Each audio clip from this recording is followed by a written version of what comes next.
दोस्तों, एक परिवार में दो व्यक्ति होता है। एक बूढ़ा होता है जिसका नाम दया होता है और एक उसकी धर्मपत्नी होती है जिसका नाम माया होता है। दोस्तों, दोनों पहले किसानी करता था। गांव मोहल्ले में नाम था, रुतबा था, यश था, कृति थी। परंतु अब ये समय के साथ धूमिल पड़ता जा रहा था। दोस्तों, दया और माया खेती बाड़ी छोड़कर अब घर पर रहने लगा था। दया का मन होता तो कभी कभार चौक चौराहे घूमने चला जाता और माया का कभी मन होता तो वह पड़ोसन के यहाँ चली जाती मन बहलाने के लिए। दोस्तों, दोनों का जीवन इसी तरह से कट रहा था। दोस्तों, दया इधर देर रात घर लौटने लगा था। इसी बात पर माया एक दिन झुंझला कर बोलती है कि इतनी देर से घर मत लौटा करो, थोड़ा सवेरे आ जाया करो। सवेरे आ जाओगे तो अच्छा लगेगा। देर रात लौटते हो तो मन घबराता है, जी घबराता है। दया कहता है, अब मेरा जी कहीं नहीं लगता। घर काटने को दौड़ता है। ऐसा लगता है कि मैं तुम्हारा बहुत बड़ा गुनहगार हूँ। घर के कोने कोने से राजू की आवाज आती है कि मुझे माफ कर दो बाबूजी। अब तुम ही बताओ, पहले वह आए तो सही। दोस्तों, माया समझाती है, बुझाती है, कहती है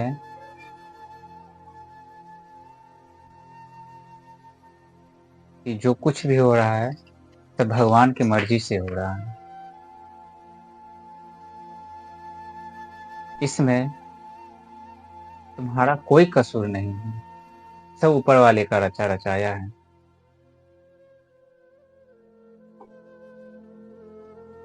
हमसे जो करवाता है वह हम करते हैं, जो हमसे बुलवाता है वह हम बोलते हैं। इसमें तुम्हारा कोई गलती नहीं है। नाहक अपने आप को दोष देते हो।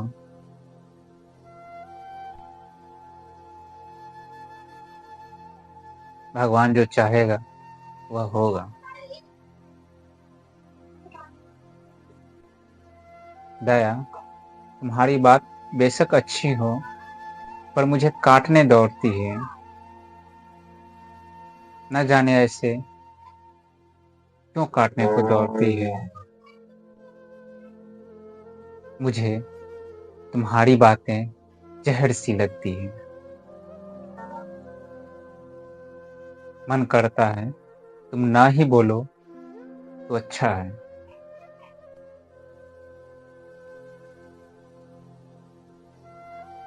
दोस्तों, दोनों खा पी कर सो जाते हैं।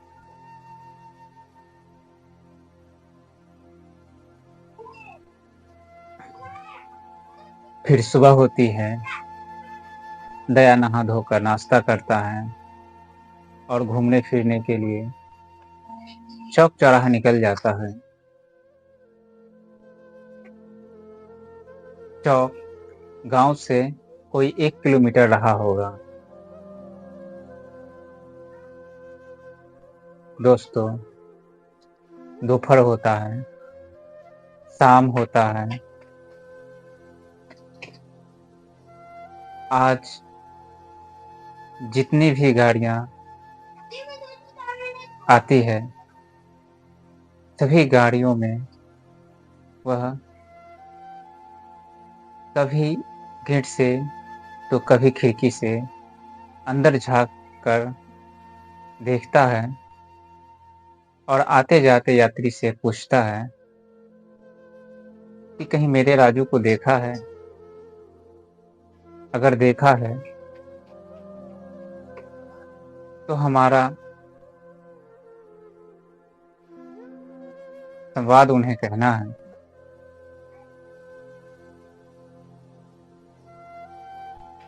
इसी बीच एक यात्री उनसे मजाक करता है, कहता है कि हाँ देखा है, वह मुंबई में है और बड़ा आदमी बन गया है। उससे मिलना ऐसे नहीं होगा, उससे मिलने के लिए अपॉइंटमेंट लेना पड़ेगा, तब जा कर के उससे मिलना होगा। अगले महीने हम जा रहे हैं, अभी चलना, आपको हम मिलवा देंगे। यात्री कहकर चला जाता है।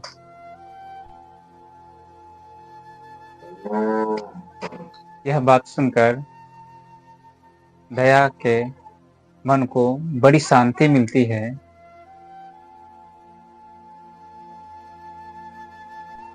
वह लंबी सांस लेता है। रास्ते के किनारे पीपल का पेड़ था। उस पेड़ के चारों तरफ लोगों को बैठने के लिए चबूतरा बना हुआ था। दया उस चबूतरे पर गमछा से साफ करके बैठ गया। रास्ते के किनारे पीपल का वृक्ष था। वृक्ष के चारों ओर लोगों को बैठने के लिए चबूतरा बना था। उस पर लंबी सांस लेकर वह बैठ गया। रात हो चुकी थी। दया को नींद आने लगा था। चौक पर जितनी भी दुकानें थी, सभी दुकानें बंद हो चुकी थी। दया चबूतरा को गमछा से झाड़कर और गमछा को फैलाकर उस पर सो गया। दोस्तों, लगभग 1 घंटा बीता होगा कि एक चमचमाती हुई कार आती है और पीपल के नीचे रुक जाती है। अभी उसे न घर की याद आ रही थी, न माया की याद आ रही थी। शायद वह मार्ग भटक गई हो। कार से एक लड़का उतरता है और दया से पूछता है, बाबा, इट्ठा मोड़ जाना है, रास्ता तो सही है ना? कितना किलोमीटर होगा? दया को आवाज जानी पहचानी सी लगती है। वह आंख मलते मलते उठता है और उठकर बैठ जाता है। कहता है कोई 50 किलोमीटर होगा। फिर पूछता है, कहाँ से आ रहे हो बेटा? लड़का कहता है, लखनऊ से आए हैं और हमें भिट्ठा मोड़ जाना है। वहीं दूर खड़ी कार में लड़के की बहन बैठी थी। वह सारी बातें सुन रही थी। वह देख रही थी और मन ही मन सोच रही थी कि यह कैसा संयोग है। दोनों का चेहरा मैच कर रहा है। क्यों न दोनों की एक तस्वीर ली जाए। वह कैमरा लेकर कार से बाहर आती है। दया लड़का से पूछता है, ये कौन है बेटा? लड़का कहता है, ये मेरी बहन है रूपाली। रूपाली प्रणाम करती है और कहती है, दादा, हम आप दोनों की तस्वीर लेना चाहते हैं। दया पूछता है, क्यों क्यों तस्वीर लेनी है? रूपाली मुस्कुराकर कहती है, आप दोनों का चेहरा मिलता है। ये लड़का बुढ़ा होगा तो आप ही की तरह दिखेगा। दया कहता है, सच में? लड़का मन ही मन गुस्सा होता है, पर दीदी के सामने कुछ नहीं बोल पाता। रूपाली कहती है, हाँ सच में। दया बोला, ठीक है भाई, ले लो, एक तस्वीर हमें भी दे देना। दोस्तों, अंधेरा था, इसीलिए कार की रोशनी में दो फोटो क्लिक किया जाता है। तीनों कुछ ही देर में इतने घुल मिल जाते हैं, इतने आपस में मिलाप हो जाता है, मानो ये तीनों अनजान है ही नहीं। बिल्कुल शक्कर पानी की तरह ये सभी आपस में मिल जाते हैं। माया पीछे से सब कुछ देखती रहती है। यह दृश्य देखकर उसे बड़ा ही सुकून महसूस होता है। जब वह घर से चली थी, तो वह काफ़ी क्रोध में थी, परंतु अब वह क्रोध बिल्कुल गायब हो चुका था, समाप्त हो चुका था। उसे चारों तरफ आनंद ही आनंद दिखाई दे रहा था। माया कहती, आज दिन भर घर क्यों नहीं आए? अभी ना आती तो पता नहीं आज आते भी या ना आते। रूपाली समझ गई, घर में ज़रूर कुछ अनबन हुआ है, इसीलिए दादाजी नाराज़ हैं और आज वह घर लौटकर नहीं गए हैं। दोस्तों, जब वह घर से चली थी, तो रास्ते में खाने-पीने के लिए वह सामान लेकर चली थी, क्योंकि उसे पता था कि सफ़र लंबा है। गाँव देहात में दुकान मिलेगा खाने-पीने के लिए कि नहीं मिलेगा, इसीलिए वह साथ लेकर आई थी। वह कार से खाने-पीने का सामान लेकर आती है, 4 पत्तल लगाती है, जिसमें 1 पत्तल माया का भी होता है। वह परोसती है, माया मना करती है और कहती है कि नहीं बेटा, आप सब खा लो, घर का खाना बर्बाद हो जाएगा। दोस्तों, रूपाली का प्रेम भाव देखकर माया मना नहीं कर पाती है और खाना खा लेती है। रात काफ़ी हो चुकी होती है। दया कहता है, आज रात भर हमारे यहाँ रुक जाओ, कल सवेरे चले जाना, आगे का रास्ता ठीक नहीं है। अभी काफ़ी रात हो चुकी है, आगे बड़े-बड़े जंगल है, उससे होकर तुम्हें गुजरना पड़ेगा और आजकल का समय बहुत ही खराब चल रहा है, सो आज मेरे यहाँ रुक जाओ। दोस्तों, गाड़ी में चारों बैठते हैं और गाड़ी खुल जाती है। जब गाड़ी गाँव में प्रवेश करती है, तो जो लोग गाँव में दरवाजे पर सोते हैं, वह झाँक कर देखता है कि इतनी बड़ी गाड़ी गाँव में किसकी आई है। फिर जब गाड़ी दया के दरवाजे पर रुकती है, तो वे लोग समझ जाते हैं कि यह दया का ही आदमी होगा। पहले से यह नामी-गामी है ही, तो इनको बड़े-बड़े लोगों से जान-पहचान था, तो उसी में से कोई लोग मिलने के लिए आए होंगे। जो लोग देखते हैं, सोचते हैं कि सुबह में दया से मिलकर पूछ लिया जाए कि कौन थे? और वैसे भी सुबह में जब दया इधर घूमने के लिए आएगा, तो उनसे पूछ लेंगे कि कौन आया है तुम्हारे घर?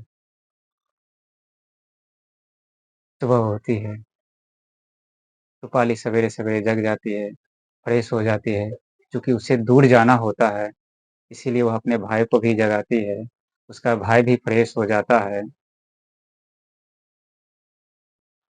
दोस्तों, जब रूपाली दरवाजे से बाहर निकलती है, उसी क्षण उसकी नज़र दरवाजे पर टंगा एक फ़ोटो पर नज़र पड़ता है। वह माया से पूछती है कि दादी, यह किसका तस्वीर है?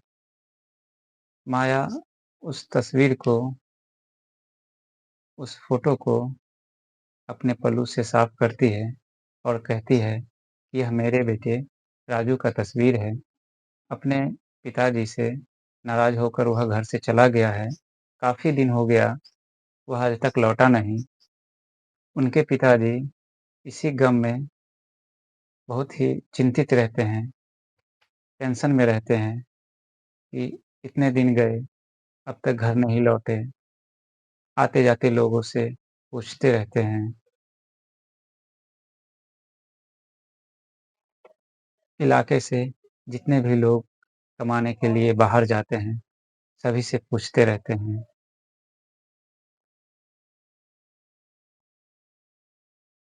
थाना में भी रिपोर्ट करवा रखे हैं कि कहीं अता-पता अगर चले, तो हमें संदेशा ज़रूर देना। दोस्तों, जब रूपाली तस्वीर को देखती है, तो वह माया के गले पकड़कर ज़ोर-ज़ोर से रोने लगती है। दूर अमन खड़ा होता है, वो भी दादा को गले पकड़कर रोने लगते हैं। माया और दया दोनों को रोना देखकर समझ नहीं पाते हैं कि आखिर इस दोनों को क्या हुआ है।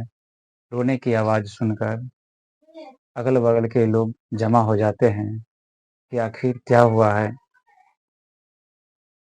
दोस्तों, अमन अपने दादाजी से कहता है कि दादाजी, ये मेरे पिताजी की तस्वीर हैं। दोस्तों, एक दादा जब अपने पोते से पहली बार मिलता है, तो उनके दादा भी रोने लगता है, उनकी दादी भी रोने लगती है। लेकिन रूपाली जो रोती है, उसके रोने में कुछ अजीब-सा फीलिंग होता है।